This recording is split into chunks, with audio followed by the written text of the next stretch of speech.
मंत्र साधना हे सुद्धा एक मेडिटेशनचा प्रकार आहे. मेडिटेशनचा भाग आहे. मंत्र काय करतात? आपली अशी समजूत आहे, की मंत्र, श्लोकात, स्तोत्र हे देवाला प्रसन्न करण्याची साधनं आहेत. पण तसं नाहीये. मंत्र म्हणजे मन एकाग्र करण्याचं साधन म्हणजे मंत्र. मग स्तोत्र असू देत, श्लोकात असू देत, हे काय करतात? एक प्रकारचा नाद निर्माण करतात. जेव्हा आपण त्याचं चॅन्टिंग करतो, मनात असू देत किंवा आपण ओठांमध्ये असू दे. ठीक आहे. हे एक नाद क्रिएट करतात आणि त्या नादामधून कंपनं म्हणजे व्हायब्रेशन्स निर्माण होतात. मग आपण काय होतो? आपण त्या ऊर्जेसोबत अलाइन्ड होतो. म्हणजेच आपण फ्रिक्वेन्सी सोबत जोडले जातो. आणि आपल्याला माहिती आहे सायन्सने प्रूव्ह केलेलं आहे. हे युनिव्हर्स, हे ब्रह्मांड म्हणजे एनर्जी, फ्रिक्वेन्सी, व्हायब्रेशन्स याच स्वरूपामध्ये आहेत. म्हणजेच एनर्जी आपण क्रिएट करतो, ते व्हायब्रेशन्स निर्माण करतात आणि जे व्हायब्रेशन्स निर्माण झालेले आहेत, ते जी ऊर्जा निर्माण झालेली आहे, तशाच सिमिलर काइंड ऑफ ऊर्जेसोबत अलाइन्ड होतात. म्हणजे त्या फ्रिक्वेन्सीला आपण ट्यून इन होतो.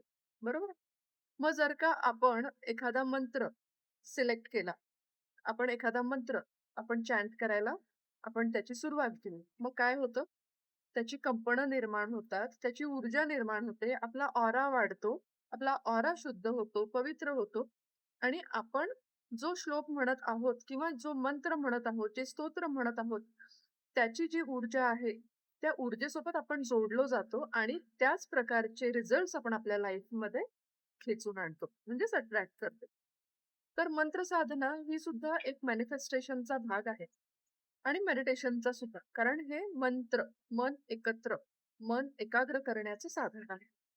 तर जर का तुम्हाला मंत्रांच्या मार्फत कुठलेही मॅनिफेस्टेशन करायचे असतील, कुठला रोग बरा करायचा असेल, लाईफमध्ये काही अट्रॅक्ट करायचं असेल, धनसमृद्धी, शांतता आणि संपन्नता किंवा स्टुडंटसाठी अभ्यासामध्ये यश, करिअरमध्ये तुम्हाला यश, प्रोग्रेस, ग्रोथ हे जर का अट्रॅक्ट करायचं असेल, तर मी येत्या वीकपासून 21 डेज पर्यंत डेली एक मंत्र किंवा स्तोत्र किंवा श्लोक शेअर करणार आहे आणि त्याचं काय महत्व आहे, ते कुठले व्हायब्रेशन्स निर्माण करतील आणि कुठल्या फ्रिक्वेन्सीला आपल्याला कनेक्ट करतील, याच्याबद्दल माहिती देणार आहे.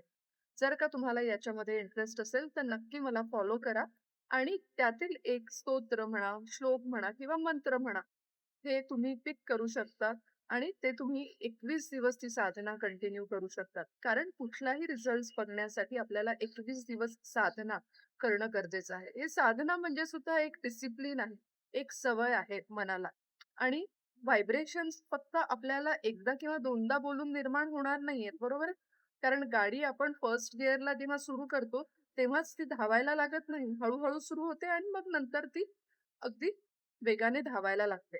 सो तसंच मंत्रांचं सुद्धा आहे. जेव्हा तुम्ही चॅन्टिंग करता, तेव्हा फर्स्ट गिअर, मग सेकंड गिअर, मग तुम्ही हळू मोठ्या गिअरपर्यंत पोहोचता आणि मग जे हवं आहे तिथपर्यंत तुम्ही पोहोचता. त्याच्यामुळे मंत्र साधना ही खरंच खूप प्रभावी आहे. जर का याबद्दल तुम्हाला खरंचच अजून डिटेल्स हवे असतील, की कुठले मंत्र कुठले रिझल्ट्स प्रोड्यूस करतात, तर माझ्या चॅनलला लाईक करा आणि सबस्क्राईब करा.